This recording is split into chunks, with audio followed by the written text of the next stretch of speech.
Elizabeth Anne Holmes, born February 3, 1984, is an American former biotechnology entrepreneur who was convicted of criminal fraud. By 2015, Forbes had named Holmes the youngest and wealthiest self-made female billionaire in America on the basis of a $9 billion valuation of her company. The decline of Theranos began in 2015, when a series of journalistic and regulatory investigations revealed doubts about the company's technology claims and whether Holmes had misled investors and the government. In 2018, the U.S. 9 million shares to the company, relinquishing her voting control of Theranos, and accepting a 10-year ban from serving as an officer or director of a public company. Her trial in the case of U.S. v. Holmes, et al. ended in January 2022 when Holmes was convicted of defrauding investors, and found not guilty of defrauding patients. She faces up to 20 years in federal prison, plus potentially millions in restitution and fines. Sentencing is scheduled for September 26, 2022.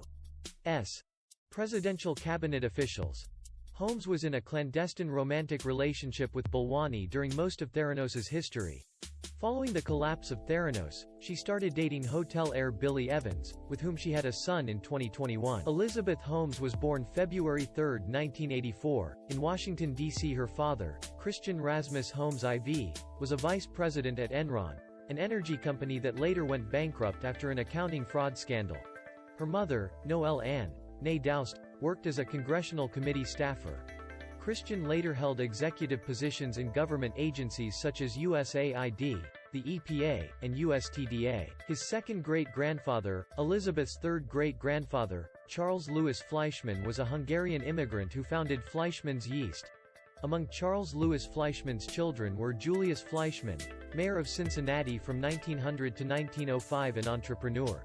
Holmes attended St. John's School in Houston. Her parents had arranged Mandarin Chinese home tutoring, and partway through high school, Holmes began attending Stanford University's summer Mandarin program. As such, Holmes is fluent in Chinese. In 2002, Holmes attended Stanford, where she studied chemical engineering and worked as a student researcher and laboratory assistant in the School of Engineering. She filed her first patent application on a wearable drug delivery patch in 2003. In March 2004, she dropped out of Stanford School of Engineering and used her tuition money as seed funding for a consumer healthcare technology company. In 2003, Holmes founded the company Real-Time Cures in Palo Alto, California, to democratize healthcare. When Holmes pitched the idea to reap vast amounts of data from a few droplets of blood derived from the tip of a finger, to her medicine professor Phyllis Gardner at Stanford, Gardner responded, "I don't think your idea is going to work," explaining it was impossible to do what Holmes was claiming could be done. Several other expert medical professors told Holmes the same thing.